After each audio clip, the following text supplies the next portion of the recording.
It was not uncommon for people that for whites that went to go live on Native American cultures just to want to stay.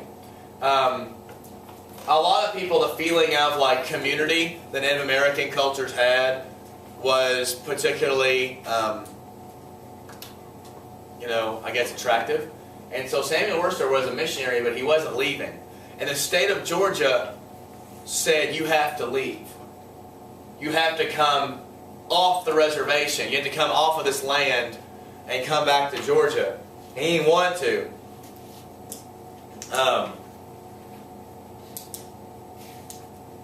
He was forced to take an oath, declaring his oath and loyalty to Georgia. And he wouldn't do it, and he was arrested. He went to jail because he didn't want to swear an oath to Georgia. He wanted to stay on Cherokee land. So, in the court case, Worcester versus Georgia, Supreme Court ruled that Georgia did not have the right to go on to Cherokee land and do this. So this was, they could invite whoever they wanted to on their land. The state could not come and get them. So this was good for the Cherokee Nation. But guess what Jackson did? He gave the Supreme Court a big, giant, brittle middle finger and he actually said, John Marshall has made his decision, now let's see him enforce it. He refused to enforce a Supreme Court decision. He would only enforce Supreme Court decisions that he liked. What's the problem with that? He's not ultimately his part of the deal. In our country, if you are part of the executive branch, you have to uphold Supreme Court decisions even if you don't like them. That make sense? Jackson refused to do that.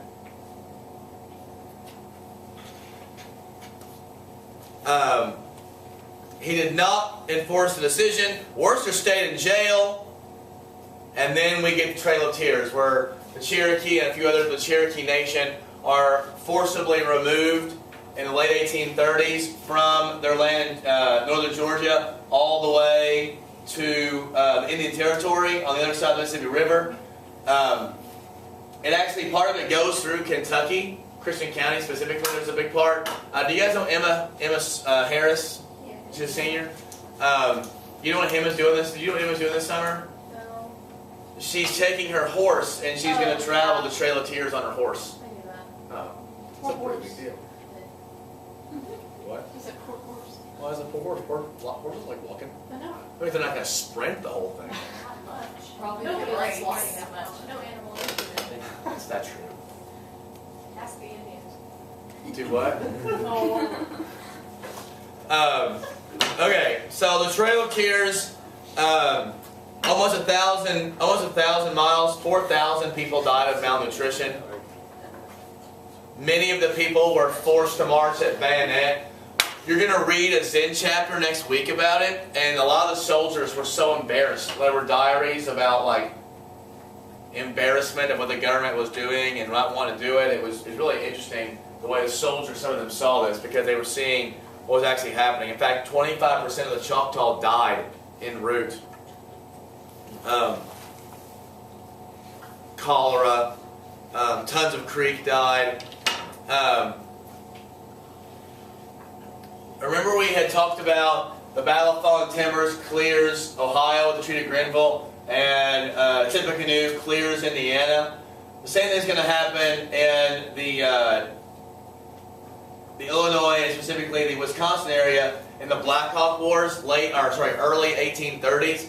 The Black Hawk were refusing to. Black Hawk was a person. It wasn't like the Black Hawks weren't a tribe. In fact, the tribe I think were the Ottawa. I think they might have been Ottawa. They were refusing to move. They didn't want to be forcibly removed like the Cherokee did. And so what does the government do when they won't be forcibly removed? They invaded, and in the Black Hawk War, and originally the Black Hawk was actually successful early on, but as more American troops were put into the fight, Black Hawk and his men were defeated and pushed off to the west, opening up this area for more white settlement and more white communities. Similar with the Seminole. When we talk about Jackson, that was part of the first Seminole War when they got Florida. The second Seminole War was 7 years long. In fact, it was the bloodiest Native American war in our country's history. Over 1,500 U.S. soldiers were killed. And after that's done, those Seminole are forcibly removed away. So you can see all these Native American tribes are trying to resist being moved. Some resist more forcibly than others, but in the end, they lose and are being forced off their land. There's a great book. And in fact, if you want to read this book instead of the ones I have on the list, actually, I might have added it. Was Burying My Heart at Wounded Knee on that list? What is it called? Burying My Heart at Wounded Knee. If you want to read that book instead of the other ones, you're actually welcome to. It's a little bit long. It's long. It's not like 900 pages, but it's like 300 or 400 pages. It's really good. It's very famous. Wounded Knee was the last Native American battle officially before the West was declared like free of Native American aggression. And essentially, every chapter is about a different Native American culture, and starting with when the whites start and then to the end. And every chapter is like 20, 25 pages. And it's like a little mini story every single time of every different Native American culture. Most of them are Plains Indians. So like the story of Nez Perce and Joseph, and the story of like the Cheyenne, the Northern Cheyenne, the Comanche, the Apache stories, the Navajo stories. And each one of them is different. Sometimes we kind of lump all Indians together as just Indian, right? But these are all really different types of people, right? I mean, the Cherokee and the Apache are two different, radically different types of Native Americans, right? The Northern Cheyenne and the Iroquois are just different. We lump them in together because we think they're all just sort of Indian. But Burying My Heart at Wounded Knee is really good. It reads really fast, too. Do what? I have it somewhere at home. I don't know if it's on the bookshelf because of the move, but I've got my books. We've got more bookshelves in our new house, so my books are getting to spread their wings and fly a little bit and stretch their arms, but I've got a bunch of the boxes of books in my house. Who's it about? A human. I'm not sure. You look up. Hey, look up and see who it's by. You know, What's the question? Bury My Heart at Wounded Knee. Is it Barry or Barry? Barry, B-U-R-Y. All right. Those are our Native American stuff for right now. Questions on Native American stuff? It's D. Brown already. D. Brown? That's right. There's a movie about it. Yeah, actually, Kevin Costner did a thing about it, like a documentary, maybe on PBS, or National Geographic. He did a National Geographic thing about it. It's really good. But if you're going to read Bury My Heart at Wounded Knee, it doesn't end happily. Right? Like, this is one of those books you're like, man, things are bad, but things are going to get good. Right? It's not like that. Go in knowing the story is an amazing story. The courage of these Native American tribes is pretty overwhelming. The evil of some of our decisions for our government is pretty also overwhelming. And it doesn't end good. You ended and throw the book over the wall. No, I'd say it's sort of like when you'll read The Jungle this year. Oh, The Jungle's good, right? Jungle's my favorite book ever. Makes me Is it really? No, but it's really good. It is a really good book. The Jungle does? Oh, but it's not like every page you're like, okay, his life's horrible, but a good part is things can't get worse. It just keeps getting worse. Things got worse. On the bright side, his life can't possibly get worse. It did. Well, the good thing is, no human's ever suffered more. Yes, he has. Well, at least he doesn't. At least he's not an alcoholic. He's not giving in to temptation. Never mind. Well, probably his wife won't become a drug addict and a prostitute. Absolutely terrible. Nope, that happens too. It just keeps getting worse. Spoilers. They probably almost died. No, that's not even a spoiler. That's like those are like the highlights. Yeah, No. that's part of it. Not even kidding. But yeah, yes. I like how we consider slavery to be the biggest black spot on our nation's history when the Trail of Tears was probably one of the worst. Well, the Trail of Tears was bad. That was more symbolic of everything. The Trail of Tears, to be fair, 5,000 people died. Slavery, 25 million died. mean, there's a But difference, we don't even right? consider it as Yeah, and the Native American stuff, because we don't talk about it a lot, right? I mean, notice we don't talk about the shame of our country a lot. We more focus on that we won, Gettysburg, and less that we brutally suppressed 20 million people. Yes. I was going to say, since we have a lot more African Americans in our country, it's going to be a lot more relevant than Trail of Tears. Yeah, maybe, but in a lot of books, we have a lot of African Americans. Well, not here, we don't, but it is true. But should we only teach the history of people that are reading it?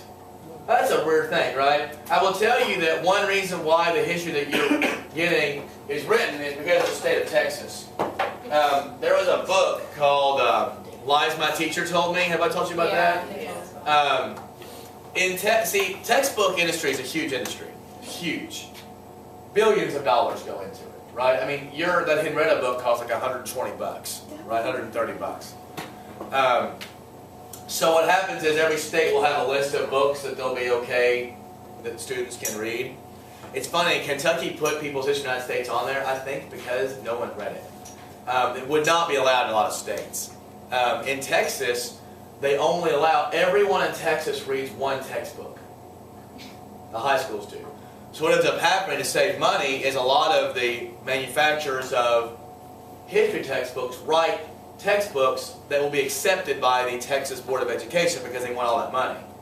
And that tends to de-emphasize slavery and de-emphasize Native American troubles and really emphasize the glory of America and specifically white culture. How are we supposed to learn about mistakes?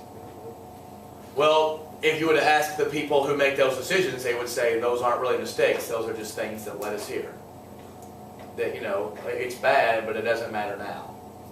These decisions aren't being made by historians or intellectuals, they're being made by parents on a Texas school board.